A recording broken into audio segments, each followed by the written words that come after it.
The African Union has called for a postponement of Burundi's July 15 presidential election, saying a new date should be decided through negotiations between the government and opposition.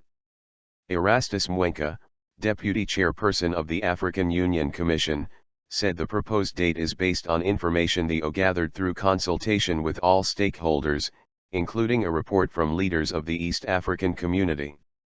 The election date, originally June 26, was changed by presidential decree following an electoral commission proposal. Violent protests in Burundi have taken place since President Pierre Nkurunziza's decision to run for a third term, a move the president's critics say would violate a two-term limit in the constitution. Nkurunziza's supporters argue he is eligible to run again because he was appointed by lawmakers to his first term in office, and not elected by a popular vote. Mwencha said the OU believes a new election date should be determined by a consensus among the Burundian stakeholders.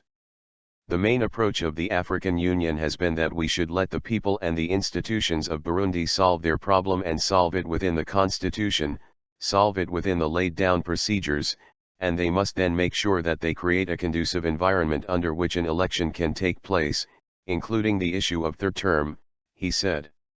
Mwencha also confirmed the OU will send about 50 military experts to Burundi to ensure that no human rights violations have been taken place there. One assignment of the experts, according to one account, is to verify the process of disarming the militia and other armed groups. We are going to send some observers particularly to make sure that the parties conduct themselves in a manner that does not endanger the population, Mwencha said. He described a South African court's attempt to prevent Sudanese President Omar al-Bashir from leaving South Africa as a non-event that the media tried to make an issue of. Bashir flew home Monday from South Africa defying a Pretoria court order to remain in the country until it decided whether he should be arrested on war crimes and genocide charges. Mwencha said the African leaders had no knowledge that a drama was being played out in the South African courts outside the summit. He said when a country agrees to host the OU summit, it signs what is called a host agreement, which extends privileges and immunities to all those attending the meeting. For purposes of the meeting, the venue of the meeting is an extended territory of the African Union. And so, President Omar al-Bashir was within the territory of the African Union. So, the court could not have had any jurisdiction in that unless the South African government reneged and does not live by the African Union statute, Mwencha said. Mwencha said leaders who normally do not have relations with the United States attend UN General Assembly meetings in New York understand they are not on U.S. territory for the purpose of that meeting.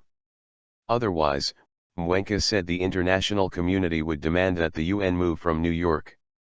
He said the African Union supports the principle of the ICC as evidenced by its decision to try former Chadian President Hissène Habré on crimes against humanity that he is alleged to have committed.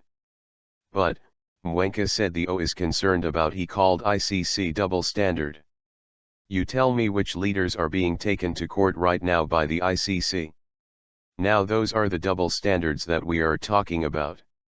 If indeed it is all right that the leaders in the West can have immunity while they are still in office, it should be the same all over the world.